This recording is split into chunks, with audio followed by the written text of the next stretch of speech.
কুসুমের প্রতি ইন্দ্রাণী গাঙ্গুলির এই অন্যায়ের কাছে কোনো মতেই আপোষ করবে না বলে এবার কুসুমের হাত ধরে বাড়ি ছেড়ে চলে যাওয়ার সিদ্ধান্ততেই অটল রইল আয়ুষা। বন্ধুরা ভিডিওটা লাইক দিয়ে দেখতে থাকুন। যে মুহূর্তে কিনা ইন্দ্রাণী গাঙ্গুলি বলতে থাকে যে বলো এবার রাজ তুমি কি চাও, তোমার ছেলের বৌমাই বাড়িতে থাকবে না তোমার স্ত্রী থাকবে। ঠিক সেই সময় যখন কিনা আয়ুষ বলতে থাকে যে না ইন্দ্রাণী ম্যাম আপনিই বরঞ্চ এই বাড়িতে থাকুন, কারণ এই সাম্রাজ্য থেকে শুরু করে এই বাড়ির সমস্ত কিছু তো আপনার নিজের হাতে, নিজের মাথার ঘাম পায়ে ফেলে আপনি আপনার রক্ত দিয়ে এই সমস্ত কিছু করেছেন, তাহলে আপনি এই সমস্ত কিছু ছেড়ে চলে গেলে ব্যাপারটা কেমন হয়ে যাবে না।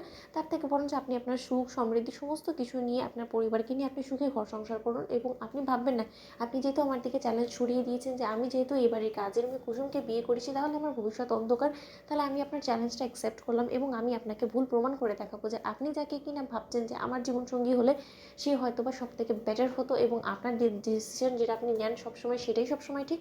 তাহলে আমি আপনাকে চ্যালেঞ্জ ছুড়ে দিচ্ছি যে একদিন প্রমাণ হয়ে যাবে যে আপনি ভুল ছিলেন এবং তখন আপনি নিজে আমার কাছে মাথা নত করে আমার স্ত্রীর কাছে আপনি ক্ষমা চাইবেন। ঠিক সেই সময় ইন্দ্রাণী গাঙ্গুলি বলতে থাকে যে মিস্টার আয়ুষ্মান গাঙ্গুলি আমার এত দুর্দিনও আসেনি যে একটা কাজের মেয়ের কাছে মাথা নত করে আমি ওর কাছে হাত জোর করে ক্ষমা চাইবো, কারণ সেই দিন আসার আগে ইন্দ্রাণী গাঙ্গুলি বিষ খেয়ে মরে যাওয়াটাই বেশি পছন্দ করবে নাকি ওর কাছে হাত জোর করে ক্ষমা চাওয়াটা। যে মেয়ে কিনা আসার আগেই রীতিমতো আমার ঘরটাকে ভেঙে চুরমার করে দিল, যে কিনা আমার সংসারটাকে চিবিয়ে খেয়ে ফেললো, সেই মেয়ের কাছে আমি মাথা নত করবো, সেটা তুমি ভাবলে কী করে বলো তো।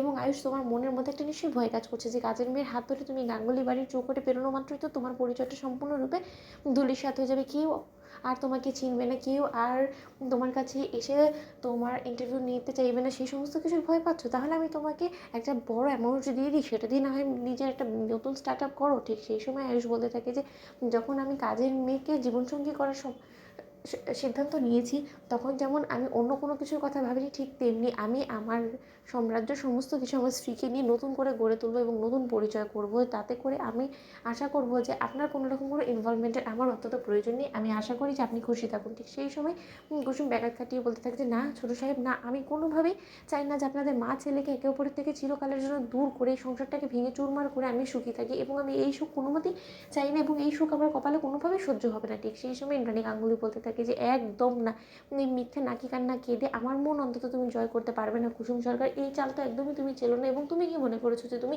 মিথ্যে অভিযোগের ভিত্তিতে সেই মেঘা এরকম একটা ভালো মেয়েকে তুমি কাঠগড়ায় দাঁড় করিয়ে ওর সর্বোচ্চ শাস্তির ব্যবস্থা করবে এবং ইন্দ্রাণী গাঙ্গুলি সেই সমস্ত কিছু মুখ বুঝে সহ্য করবে? এই ইন্দ্রাণী গাঙ্গুলি কালকে মধ্যে মেঘাকে সসম্মানে কারাগার থেকে ছাড়িয়ে এ বাড়িতে ফিরিয়ে আনবে এবং ওর প্রাপ্য সম্মানটুকু ওকে দেবে। ঠিক সেই মুহূর্তে রাজশেখর গাঙ্গুলি বলতে থাকে যে আমি যে ওকে এই বাড়িতে বরদাস্ত করবো না। তো বন্ধুরা একদম শেয়ার করে সাবস্ক্রাইব করতে ভুলো না।